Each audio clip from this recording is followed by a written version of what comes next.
The President of the European Council, Charles Michel, called for a reform of the Security Council. The Israeli Army's chief of staff announced a possible ground offensive into Lebanon after Hezbollah launched a missile at Tel Aviv.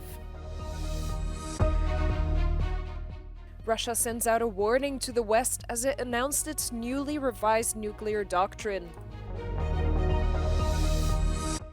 Moon surface is being reproduced in a facility in Germany so that astronauts can experience the most realistic trainings for the next lunar missions.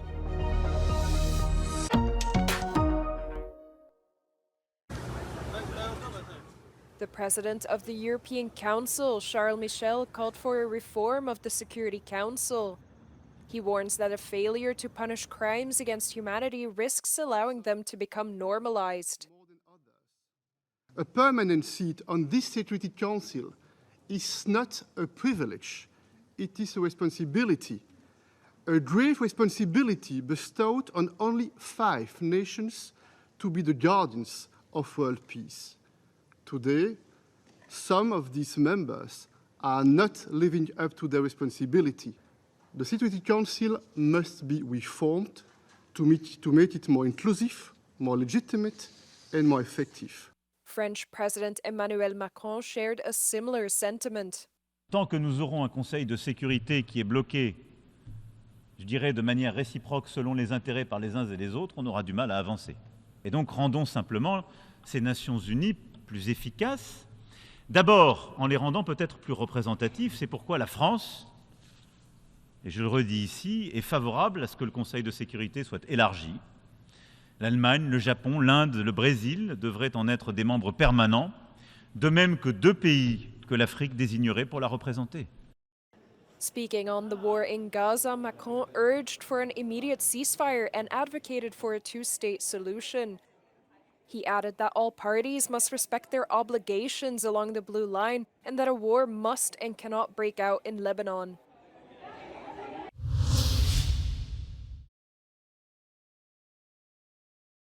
Addressing troops on Israel's northern border, the Israeli Army Chief of Staff announced that the military is preparing for a possible ground operation in Lebanon, saying Israel's latest airstrikes in Lebanon were designed to prepare the ground for possible entry.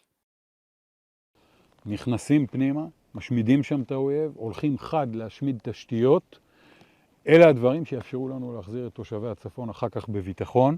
The announcement comes as Hezbollah hurled dozens of projectiles into Israel, including a missile aimed at Tel Aviv on Wednesday. Israel intercepted the projectile, which was the militant group's deepest strike into Israel yet. Israeli Prime Minister Benjamin Netanyahu stated on Wednesday that his country would continue to use force against Hezbollah in Lebanon until displaced residents of northern Israel return home. אנחנו מנחיתים על חיזבאללה מכות שהוא לא דמיין. אנחנו עושים זאת בעוצמה, אנחנו עושים זאת בתחבולה. דבר אחד אני מבטיח לכם, אנחנו לא ננוח עד שהם יחזרו הביתה. More than 50 people were killed by Israeli airstrikes in Lebanon on Wednesday, according to Lebanon's health minister, raising the total death toll from the past 3 days to 615. Since Monday, some 90,000 people have been displaced.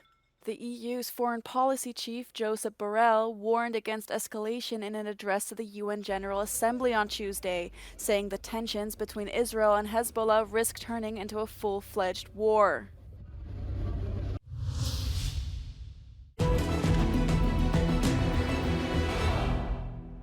Russian forces have reached the outskirts of Vuhledar and might be now threatening the town from 3 sides amid what appears to be an intensified offensive push near the settlement. But analysts say the capture of Vuhledar is unlikely to afford Russian forces any particular operational edge for further offensive operations in western Donetsk region. According to the available geolocated footage, Russian forces have broken into eastern Vuhledar and are advancing there.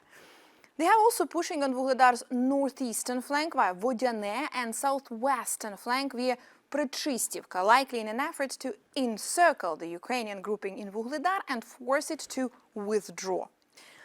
Located 50 kilometers south of Pokrovsk, the strategic roadway junction and logistics hub, Vuhledar is often called a fortress which has been holding on for 2.5 years. There are concerns that its loss would pose a threat to the southern flank of Pokrovsk, a priority target for Russian army in Donetsk region. But the Institute for the Study of War argues that Russia's potential seizure of Vuhledar is unlikely to fundamentally alter the course of offensive operations in the area, saying that Vuhledar is not particularly crucial logistics node. Russian forces already either control or have fire control over most of the main roads running into the town, so the capture of Vuhledar would not immediately offer Russian forces access to a new roadway, nor cut Ukrainian forces off from a roadway that is crucial to their logistical supply. The Institute for the Study of War previously assessed that Russian offensive efforts near Vuhledar and Pokrovsk are mutually reinforcing, and they're intended to stretch Ukrainian forces along a wider front in Donetsk region. President Vladimir Putin announced revisions were made to Russia's nuclear doctrine. The revised version declares that any attack by a non-nuclear nation with the support of a nuclear power will be seen as a joint attack on Russia.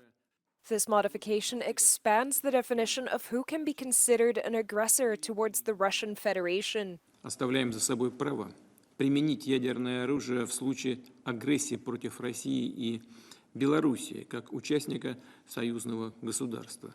С белорусской стороной, с президентом Беларуси все эти вопросы согласованы. В том числе, если противник, используя обычное оружие, создает критическую угрозу нашему суверенитету. The revision aims to discourage stronger Western support for Ukraine. It follows Putin's warning earlier this month in which he said lifting the restrictions on the use of long-range weapons would mean NATO allies and Russia are at war. What lobbying footprint does big oil have on EU climate policy? The world's top 7 fossil fuel companies by global revenue, along with a network of over 50 organisations, attended more than 1,000 meetings with the European Commission between 2019 and 2024, according to a new report published by Transparency International. 2/3 of the meetings of that networks are also concerning Green Deal. So Green Deal was really the most lobbied policy area. And one subject that is recurring over and over again is the push for the use of hydrogen, but also the push of carbon storage and capture systems. Now, these systems are quite controversial today, but they found themselves their way into the new Commission priorities. Their total lobbying budget was close to 64 million euros, placing them among the most well-resourced organisations in Brussels, Kuranguno said. He added that they found an overlap with the networks and the delegates that are present at the COP28 climate conference. So we saw at the COP28 that it was the COP with the highest presence of fossil fuel lobbyists or organizations linked to the fossil fuel industry in the history of the COP. And what we see the results of what was decided together by the parties is that a total phase-out of fossil fuel was not enacted. Another report published by Fossil Free Politics claims Russia's invasion of Ukraine facilitated fossil fuel companies' political access to advise on Europe's response to the energy crisis.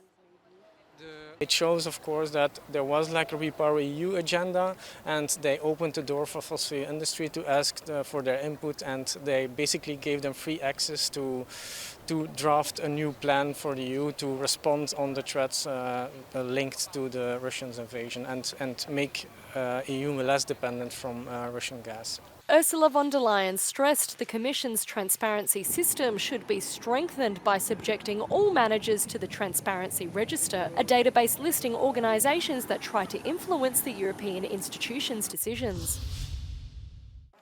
This giant sandbox represents one of the cutting-edge developments in space technology. It will soon contain 900 tons of sand and various rocks to be a reproduction of the surface of the moon. It is here, near Cologne, that astronauts from Europe and around the world will be able to prepare for the next lunar mission. The facility opened its doors on Wednesday, and it's unique in the world. Cette installation est unique parce qu'ici, on trouve tout ce qu'on va trouver sur la Lune. On a de la sable lunaire vraiment petite et fin, et c'est dangereux si on respire ça, ou c'est dangereux aussi pour l'équipement. Donc il faut apprendre le comportement. Puis on a aussi les roches lunaires. Bon, ce sont des roches de la Terre, mais vraiment identiques comme les roches qu'on va trouver sur la Lune. By 2026, this facility will have a structure that also reproduces the gravity of the moon. Another exciting feature will be a simulated base so that lunar missions lasting a week or more can be carried out here first. And the particular luminosity of the moon will be reproduced as well. Also, as you can see, the illumination is very peculiar, very special, right? On the moon there is no atmosphere, so there is a very sharp contrast between an intense darkness and this intense light. And people who have experienced it, they really tell you it's challenging. It's not something we are used to. The infrastructure is also aimed at manufacturers. They will be able to test their equipment, such as rovers or suits, and their resistance to extreme conditions. It's important because we want things to fail on Earth before they fail on the moon. We want to test everything here to its extreme so that we know how the things are working, how we distribute also tasks between astronauts, robots and teams on ground. And we want really the technologies to be tested in real environments, in realistic environments. The project was launched 10 years ago, and all the designers of the project have just one objective: to give astronauts the feeling that they already have one foot on the moon.